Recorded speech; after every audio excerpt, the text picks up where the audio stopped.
Selena's POV. Matapos umalis na mabangis na hayop ay humingi ako ng maluwag. Akala ko makakatikim na naman ng karne ng tao si Kitty. Hindi ko gusto yun. Hindi ko gusto nagkakaroon siya ng kasalanan dahil lamang sa naligaw na isang tao dito sa kanyang lugar. Tinanaw ko si Kitty hanggang sa nawala na siya sa aking paningin. Mabait naman talaga ang tigre na yon. Bata pa lang siya, nandito na siya sa isla. Naging kaibigan ko siya simula nung tulungan ko siyang makaalis sa nakadagan sa kanyang malaking tipak ng bato nung bata pa lamang siya. Miss, suminghap ako na maalalang lalaki sa aking likuran. Mahigpit na hinawakan kong aking damit. Pumorma akong tatakbo palayo ngunit pinigilan ako na isang maliit na hawak sa aking siko. Napaigtad pa ako sa hawak na iyon. Bakit napakasarap sa pakiramdam ng kanyang hawak?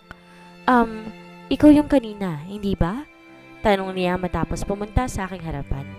Dahan-dahan niyang binitawan ng aking braso, tsaka nagkamot sa likod ng kanyang ulo. Hindi alam ni Serena kung anong sasabihin. Bukod sa natameme siya dahil itong unang beses na kinausap siya ng isang naligaw na tao, ay natulala siya sa angkin niyang kagabuhan. Pwede bang makahingi ng tulong? Ulit? Lumubog kasi ang bangkang sinasakay namin ng kapatid at kaibigan ko. Hindi ko alam kung paano makakaalis sa islang to. Muling sabi niya. Hindi na bago sa akin ang ganitong bagay. Ilang beses nang may lugar sa lugar na ito na agad ko naman tinutulungan makaalis. Bago sila noon makaalis, pinapangako nila na babalik sila upang bisitahin ako. Ngunit sa kasamang palad walang bumabalik ni isa. Tinitigan ko ang mata ng lalaki. May nakita akong kisap doon na hindi ko alam kung anong ibig sabihin at kung para saan. Matagal na panahon na nung may huling naligaw dito. Naipagamit ko na sa kanya nag-iisang bangkang natitira kaya hindi na kita matutulungan na makaalis. Ang mainam na gawin maghintay ng tulong sa mapapadaang mangingisda. Mahaba at nahihiyang sagot ni Selena. Nakakahiya dahil hindi ko siya matulungang umalis. Totoong wala ng bangka sa aking bodega. Ang 3 bangkang na itago ko noon, nakita ko lang sa pampang kaya naman itinago ko. Ganun ba? Can I just stay in your house habang nandito ako? Wala kasi ang mga gamit ko kaya wala akong cellphone at hindi ako makakahingi ng tulong sa kakilala. Muling tanong niya, habang titig na titig sa akin. Kumurap-kurap ako. Naintindihan ko ang Ingles niya. Ang di ko lang maintindihan ay ang bagay na tinutukoy niya. Ang cellphone. Pwede ka sa aking tahanan. Malawak naman yun at may 4 na silid. Tumatangong sagot ko. Ipinagsawalang bahalang isang bagay na hindi ko maintindihan. Great! Punta na tayo kung okay lang. Medyo sumasakit kasi ang ulo ko eh. Agad akong tumango at nauna nang maglakad. Naramdaman ko namang sumunod siya sa akin. Tahimik lamang kami hanggang sa makarating kami sa aking tahanan. Wow! Napatingin ako sa kanya. Ngumiti ako na makita ang pagkamangha sa kanyang mukha. Maingat kong binuksan ng bakod saka pumasok. Ikaw lang ang nakatira dito? Tumango ako. Oo, matagal nang namatay ang aking pamilya. Nawala ang masayang ekspresyon sa kanyang mukha. Ganun ba? Pasensya na. Tumango lang ako at muling umitit saka naglakad papasok sa loob ng bahay. Sinalubong ako ng alagang unggoy sa pamamagitan ng malakas sa pagtili at pagdamba sa akin. Malakas na napasigaw ang binata, tsaka mabilis tumakbo paakyat sa ikalimang baitang na hagdan. Tumawa ang unggoy na nakasabit sa aking leeg. Natulala naman ako sa binata na biglang nanlaki ang mata, tsaka tumikim at tumayo ng tuwid. Nagagulat lang ako. Saan ba ang guest room? Depensa niya sa kanyang sarili. Iniangat ko ang kamay. Gamit ang hintuturo, tinuro ang isang nakasaradong pinto na kalapit ng aking silid. Tumango naman siya at saka mabilis tumalikod. Tinungo ang silid na itinuro ko. Nagbaba ako ng tingin sa alaga kong unggoy. Nakita kong nakangirit ito sa akin kaya ngumuso ako. Tinakot mo siya. Daniel's POV. Sinabunutan ko ang aking sarili habang paikot-ikot sa loob ng kwarto. Daniel? What did you do? Kapag naalala ko kung paano ko kumanipos ang takbo kanina dahil sa unggoy, gusto kong bugbugin ang sarili ko. Kainis? Siguradong na-turn off na sa akin ng magandang babaeng yun. Paano ko puporma doon? Okay, fine. Bukod sa totoong masakit ang ulo ko, gusto ko lang talagang makilalang babae dahil nagagandahan ako sa kanya. Mukha pang inosente at syempre, birhen. Sira ka, Daniel. Mura ko sa sarili ko nang bumalik sa isip kong itsura niya kanina nang kumaripas ako ng takbo at malakas na sumigaw. Tok, tok, tok. Napatalon ako na may kumatok sa pinto. bakit naging nervyosin yata ako. Pwede bang tumuloy? May dala akong kape para mainitan ng iyong sikmura. Sabi ng isang malamyos at magandang boses. Hay, bakit ang sarap sa pandinig ng boses niya? Ganon din kaya kaganda ang bulong niya o sexy na peste ka, Daniel? Lumunok ako at saka naglakad palapit sa nakasaradong pinto. Binuksan ko iyon at natulala naman ako sa magandang buka na bumungad sa akin. Ito ang kape mo. Mahinang sabi niya at saka iniabot sa akin. Purong kape lamang iyon. Hindi ako umiinom ng ganitong kape pero para sa magandang binibining ito, lalabagin ko ang nakasanayan ko. Salamat. Paos pang sagot ko na marahang tinanggap ang binibigay niya. Sige, kung may kailangan ka, bumaba ka lamang at punta na ako sa labas. May kailangan lamang akong gawin. Nakangiting sabi niya. Kinagat ko ang pang-ibaba kong labi. Inaakit ako ng pink niyang labi at kumikislap ng mga mata. Tumango ako. Akmang tatalikod na siya nang may maalala ako. Sandali. Fudge, bakit mo sininghalan, Daniel? Gulat na humarap siyang muli at tinignan niya ako gamit ang inosente at ang lalaki niya mga mata. OMG, so cute. Parang gusto ko na siyang hagkan. Hindi mo ba gusto ang kape? Mukhang kinakabahang tanong niya. Bigla ako napalunok. Pigilan mo ang sarili mo, Daniel. Bisita ka kaya wala kang karapatan na hagkan ang labi ng babaeng kaharap mo. Hindi. Hindi sa ganon. Kasi pwede bang malaman ko ang pangalan mo? Tila nakahinga naman siya ng maluwag sa sinabi ko. Mahina ako ng tawa nang pumikit pa siya at tumangot-tangot sa kabahagyang ngumiti. Ang ganda niya lalo. Pwede naman. Ako si Selena. Selena. Ang ganda ng pangalan niya. Bagay na bagay sa kanya. Your name suits you perfectly, Selena. I love saying your name. Nakangiting komento ko. Namamangha ako na masaksiyan ang unti-unting pamumula ng pisngi niya. I am Daniel, by the way. Naglahad ako ng kamay. Tinignan niya iyon saka nag-angat ng tingin sa akin at kitang-kita kong masayang kislap ng emosyon sa mga mata niya. Dahan-dahan niyang tinanggap ang kamay ko and swear, I felt the electricity. Baklaman pakinggan pero sobrang sarap sa pakiramdam ng kamay niya sa kamay ko. This woman turns me on big time. Mabilis siyang tumakbo paalis matapos ang tipid na pakikipagkamay sa akin. Ngumiti naman ako at saka pumasok ulit sa kwarto. Tinignan ko ang kapeng binigay niya sa akin. Mabango. Mukhang masarap din. Excited kong tinikpan ng kape at halos maitapon ko ang tasa dahil sa pagsigid ng pait sa dila ko. Selena's POV. Madilim na ang kalangitan. Nandito ako sa kusina para maghanda ng pagkain. Abala ako sa pag-iihaw ng hinuli kong 4 na pirasong isda. Nakaupo ako sa may lutuan, ang alaga kong unggoy, at pinapanood nito ang aking ginagawa. Humuni siya kaya ngumiti ako. Nagugutom ka na? Huwag kang mag-alala, malapit itong maluto. Nagpatuloy ako sa pag-iihaw ng isda. May parte sa akin nalulungkot dahil akala ko malapit itong maluto. Nagpatuloy ako sa pag-iihaw ng isda. May parte sa akin na nalulungkot dahil hindi ko mapapakain ng maayos ang aking panauhin. Wala akong sapat na pagkain at wala akong kakayahang makarating sa bayan para bumili ng pagkain. Muli, huminga ang unggoy. At may itinuro sa aking likuran. Mabilis akong pumihit para makita ang itinuturo niya pero bumangga ako sa isang matigas at mabangong dibdib na natatabunan ng isang itim na damit. Suminghap ako at ganoon din ang taong kaharap ko. Nagangat ako ng tin at napansin ang titig niya sa akin. Natulala ako sa kanyang mga mata. Ilang segundo pa'y bumaba siya sa aking mga labi at unti-unting yumuko sa akin. Anong kanyang ginagawa? Hindi ko alam at hindi rin ako makakilos sa aking kinatatayuan. Napigil ako sa aking paghinga habang lumulunok sa bawat paglapit ng tingin niya sa aking mga labi. Unti-unti siyang pumikit kaya naman ganun din ang aking ginawa. Naramdaman ko ang hininga niya sa aking pisngi at konti nilang magdadampi ng aming labi. Nang bigla siyang kumiyaw ng pagkalakas-takas. Aray! Napaigtad ako sigurat nang tiningnan siya. Galit na galit ang mukha niya habang hawak ang kaliwang kamay. Napasinghap ako na makitang namumulan niyang daliri. Nilingon kong aking likuran. Mabilis kong inilis sa apoy ang nasusunog na isda tsaka bumaling kay Daniel na inihipan na napaso niyang daliri. Mukhang nahawakan niyang yung ihawan. Mabilis akong lumapit sa kanya at saka hinawakan ng kanyang kamay. Nagulat siya sa aking ginawa ngunit hindi nagreklamo. Mabilis ako nagsari ng tubig sa baso at saka siya hinila palapit sa lababo at binuhusan ng tubig ang kanyang napasong daliri. Umigtad siya nang dumampi ang tubig sa kanyang balat, ngunit hindi siya nagsalita. Gamit ang suot kong damit, pinunasan ko ang kanyang kamay, tsaka siya tiningnan. Nakita ko nakanganga siya habang nakatingin sa akin. Pinagsawalang bahala ko na lang ang kanyang reaksyon.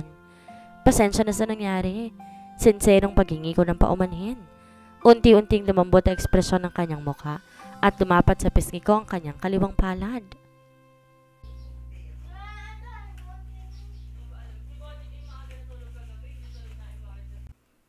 Marahang humaplos habang mariing kagat ng pang-ibaba niyang labi. It's okay, kasalanan ko naman. Mahinang sagot niya at saka ngumiti. Dug, dug, dug. Suminghap ako na maramdaman na malakas sa pagsipa sa aking dibdib. Tila nahihirapan akong huminga kaya naman umatras ako ng 2 beses. Nagulat siya sa aking ginawa. Baka isipin niya ayoko na may bisita. Baka bigla na lang siyang umalis at matulog sa pampang. Aayusin ko lang ating hapunan. Maupo ka na dyan. Kinakabang sabi ko at saka tumalikod. Kumuha ko ng 3 plato at saka nilagay doon ng tig-isang isda na nasunog pa ang kabilang bahagi. Tinignan ko ang alaga kong unggoy na nakangisi sa akin. Alika na, kumain na tayo. Pag-aya ko sa unggoy na agad tumalon pababa at lumapit sa mesa. Tumabi siya kay Daniel na napapalunok na tumingin sa akin. Huwag kang matakot, hindi siya nananakit. Nakangiting sabi ko kay Daniel. Tumango lamang siya sa kasinulapan ng unggoy na nakangisi sa kanya. Dilapag ko sa lamesa ang mga plato. Ang plato lamang ni Daniel ang mayroong kutsara at tinidor. Hindi ako sanay na hindi kumakain gamit ang aking kamay. Pasensya na kung yan lang naman ang ating hapunan. Wala ako ibang makuhang pagkain sa kagubatan at hindi ako makaalis sa isla. Nahihiyang pag-ingi ko ng paumanhin. Nagulat ako nang hawakan niya ang kamay ko. Nagangat ako ng tingin. Nakangiti siya sa akin at kitang-kita ko ang mapaputi niyang mga ngipin. Don't worry, kumakain ako ng isda. Tsaka sobra-sobra na nga ang tulong mo sa akin eh. I appreciate your help, Serena, and I'm glad I met you. Naramdaman ko ang unti-unting pag-iinit ng aking pisngi. Di ko alam bakit nararamdaman ko ang bagay na ito pero napakasarap nito sa pakiramdam. Napakagaan at tila nakakataba ng puso. Ang sabi mo may mga kasamahan ka. Hindi kaya nasa ibang bahagi sila ng isla? Maaaring nasa gubat lamang sila. Pag-iiba ko ng usapan. Hindi ako komportable sa kanyang malalayong matitig kaya naman hindi na ako mapakali. Kumurot ako ng kapirasong isda saka iyon kinain. Nakita ko ng gamit ang tinidor, kumain na rin siya. Siguro nasa gubat nga sila. I hope they're fine. Hindi ako babalik ng syudad nang hindi sila kasama. Sagot niya matapos lumunok. Gustong malaman ni Serena kung anong pakay nila kaya naman hindi niya pinigilan ng pagdulas ng tanong sa mga labi niya. Magbabakasyon ba kayo sa ibang isla o mamamasyal? Saglit siyang natigilan. Akala ko magagalit siya dahil sa aking tanong kaya agad ko yung binawi. Ann, paumanhin sa napakarami kong tanong. No, it's okay, Selena. Gusto lang sana namin makalanghap ng sariwang hangin. We planned an island hopping pero nagkaroon ng disgrasya sa gitna ng paglalakbay namin. Tumango-tango ako. Huwag ka mag-alala. Bukas lilibutin natin ang buong isla upang mahanap ang iyong mga kasamahan. Nakangiting sabi ko. Lumiwanag ang mukha niya at agad nang umiti ng malaki. You will do that? Really? Thank you. Mas nilakihan ko pa ang ngiti ko. Masarap sa pakiramdam na makatulong pero tila mas masarap sa pakiramdam na makita ang masayang ngiti ni Daniel. Sa kabilang banda, tahimik kong salindahan ng ilawan sa lamesa sa tabi ng kama kung saan matutulog si Daniel. Naramdaman ko ang kanyang titig sa akin kaya naman ilang beses ako nagulit bago tuloy ang masindihan ng ilawan. Wala ba talagang kuryente dito o brownout lang? May mga appliances ako nakita sa baba. Tanong niya matapos kong sindihan ng ilawan. Nakaupo siya sa kama sa tabi ko habang nakatitig ng diretso sa akin. Matagal nang walang daloy ng kuryente dito sa isla. Bata pa lang ako, sinanay ko ng aking sarili sa dilim, kaya naman di na ako nahirapan. Ang mga nakita mong kagamitan nangangailangan ng kuryente, matagal ko nang di nagagamit. Mahabang sagot ko. Tumango-tango siya at saka tumingala sa akin. Nakatayo ako sa mismong harapan niya kaya naman kitang-kita kong kanyang mukha dahil sa mumunting apoy na nanggagaling sa ilawan sa gilid. Pagbalik ko sa syudad, tutulungan kitang magkaroon ng daloy ng kuryente dito. Nakangiting sabi ng binata. Nakaramdam ako ng lungkot. Ang mga taong katulad niya na tinulungan kong mabuhay at makaalis dito sa isla hindi ko na nakita kailanman.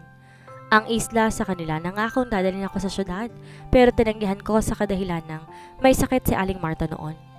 Huwag kang mangako, Daniel. Marami ang nag-iwan ng pangako sa akin, ngunit ni isa hindi natupad. Malungkot na sabi ko. Nakita ko kung paano umuwang ang labi ng binata at bumalatay ang gulat sa kanyang mga mata. Tipid ko siyang nitian saka tumalikod at lumabas ng silid. Dumiretso ako sa aking silid at agad na nahiga sa kama. Umaasa na naman ako sa pangako ng isang taong naligaw sa isla. Magiging totoo kaya ang pangako niya?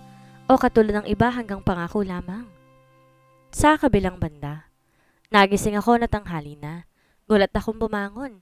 Mabilis lumabas ng aking silid. Bakit ako tinanghali ng gising? Dahil kay Daniel.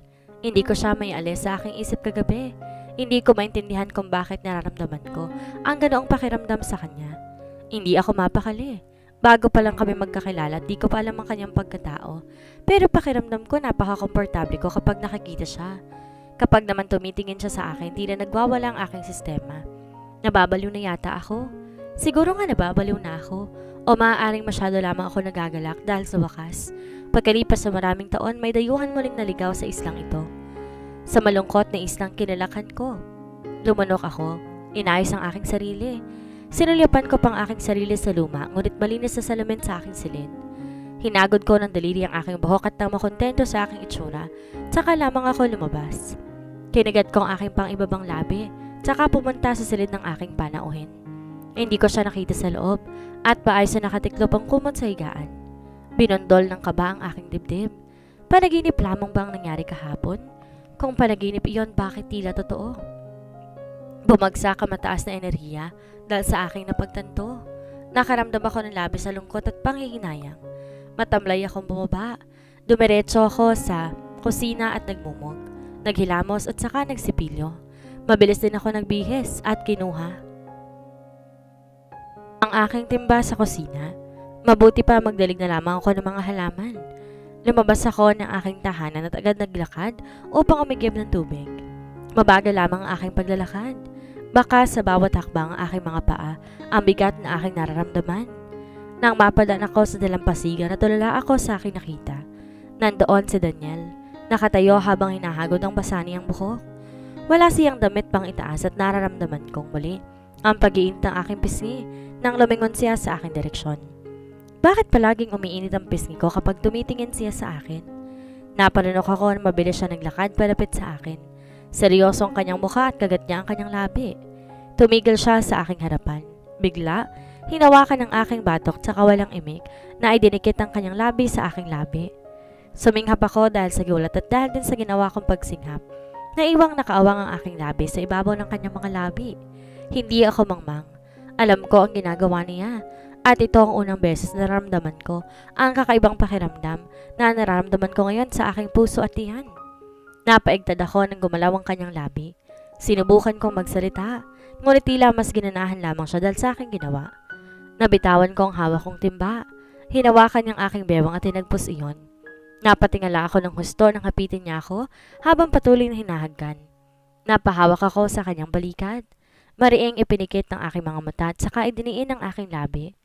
Sobrang ginhawa sa pakiramdam ng kanyang hagkan. Nalulunod ako at di makapag-isip ng matino. Muli akong bumulong nang humaplos sa bewang ko ang kanyang kamay. Pabalik-balik yon, hindi mapirmi at tila may hinahanap. Inabol ko ang aking hininga nang pakawalan niya ang aking labi. Hindi niya inilayo ang kanyang kamay at mukha sa akin. Sa halip, mas sinagpos niya pang aking bewang habang nakatitig sa aking mga mata. Ang ganda ng labi mo, Selena. Napayuko ako at muling nag-init ang mukha. Bakit niya sinabi yon? Bakit niya nagustuhan ng aking labi? Napaigtad ako nang hinawakan niyang aking mukha at muli pinatingin sa kanyang mga mata. Nakita ko ang paglunok niya at saka muling bumaba sa labi ko ang kanyang tingin. Daniel? Hindi ko natapos ang aking sasabihin nang muli niya akong hinagkan. Katulad kanina, naglakbay na naman siya, pababa sa aking balikat at umakyat muli sa aking labi. Lumipat sa aking pisngi ang kanyang labi at saka bumulong. I like your scent. I like everything about you. I am going crazy, Selena. Do something about this. Napaigtad ako nang kagatin niya ang aking tenga, saka ako pinihit patalikod sa kanya. At niyakap sa bewang mula sa likod.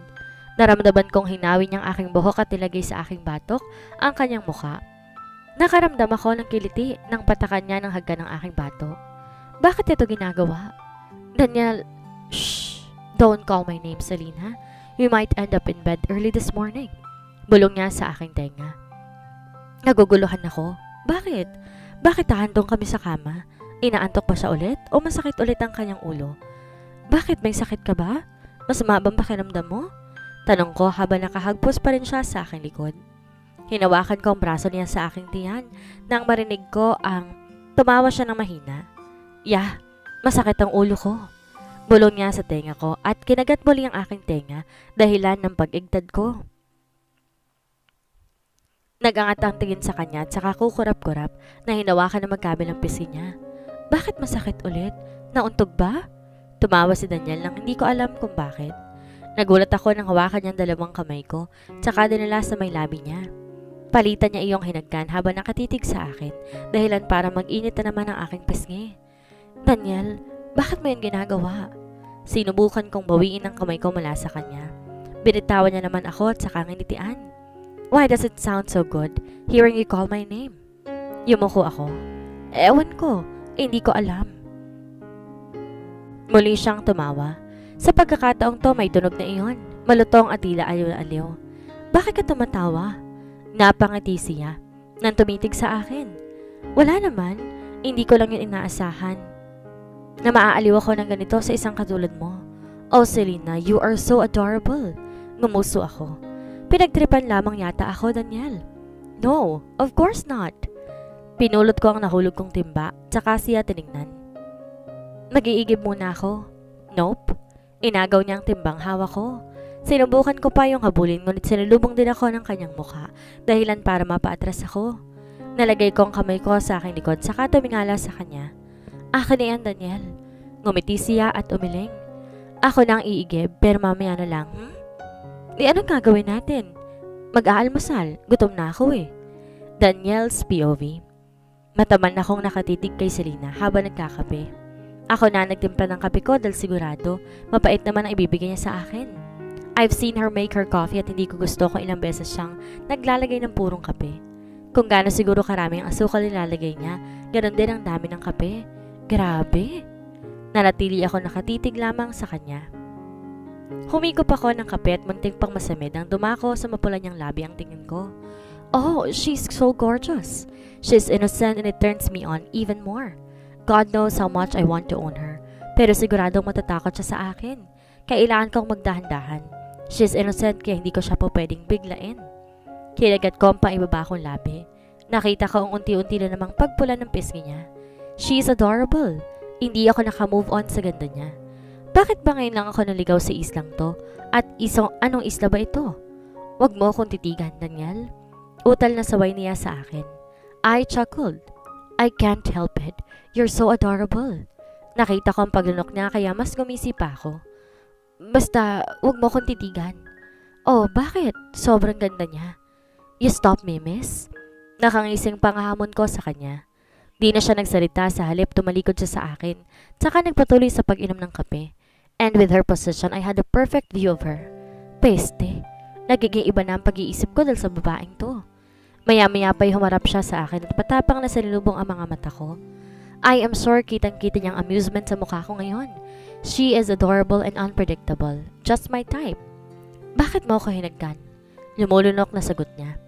Dumilim ang tingin ko at saka sinulapan ang labi niya. Nagtatanong lang siya pero naaakit na naman ako. Hindi ko maintindihan ang sarili ko. I've never been this tempted before. Parang gusto ko siyang, OMG, I want to touch her. Your fault. Your lips tempted me. Paos kong sagot habang nakatitig pa rin sa labi niya. Ano ang gagawin ni Selena sa pag-iba ng tibok ng puso niya? Paano ito may papaliwanag? Yan po ang ating aabangan sa susunod na kabanata.